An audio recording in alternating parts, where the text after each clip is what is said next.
channel asibu miyang tabiraba punmakpu ahanbamuktada taramna okjari. Video asibu miyang tabiraba punmakna video asibu like tawbiramu.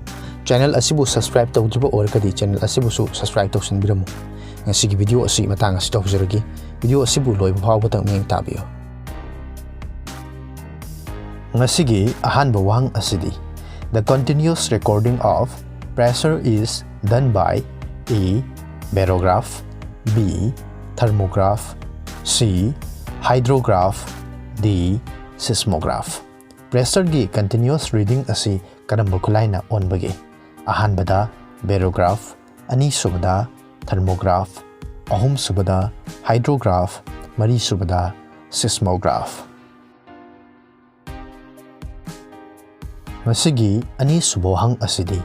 A healthy person consumes maximum calories while playing A. Golf, B.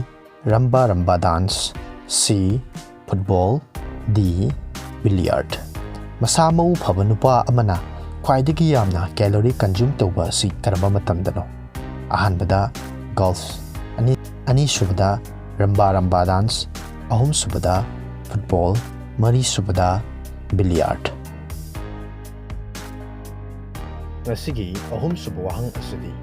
Who was the first to observe ultraviolet rays? A. Rutherford, B. Auguste Comte, C.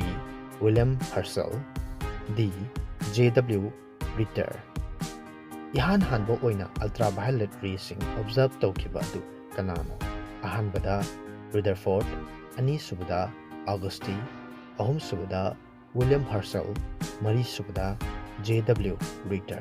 Mathakta panjakriba wahangsing asigi adongi achumba wahang ki paokhum adu ngasig video ki kamenda sungsoi dana pibiramo. Mamangi video da hangjakhiba wahang ahum.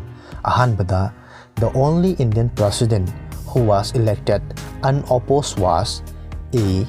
Rajendra Prasad, B. V.V. Giri, C. S.D. Sharma, D. Sanjiva Reddy. Hairiba wahang asigi achumba paokhumna D. Sanjiva Reddy ni. Ani subo wahang da water pollution in rivers is measured by the percentage of dissolved amount of A. Hydrogen, B. Oxygen, C. Ozone, D. Nitrogen. Hairiba wahang asigi achumba paokhumna B. Oxygen ni. Ahum subo wahang da stainless steel is an alloy, whereas air is A. E. Gas, B. Mixer, C. Compound, D. Solution. Hairiba wahang asigi achumba paokhumna B. Mixer ni. Miyang tabiraba pumnamukna video asibu like tawbiramu. Channel asibu subscribe tawdriba oiragadi channel asibu su subscribe tawsanbiramu amadi notification bell da nambiyu. Mathangi video amada amuk thengnarasi. Masigi oinadi mayam punamakdagi kainabagi athang nijari.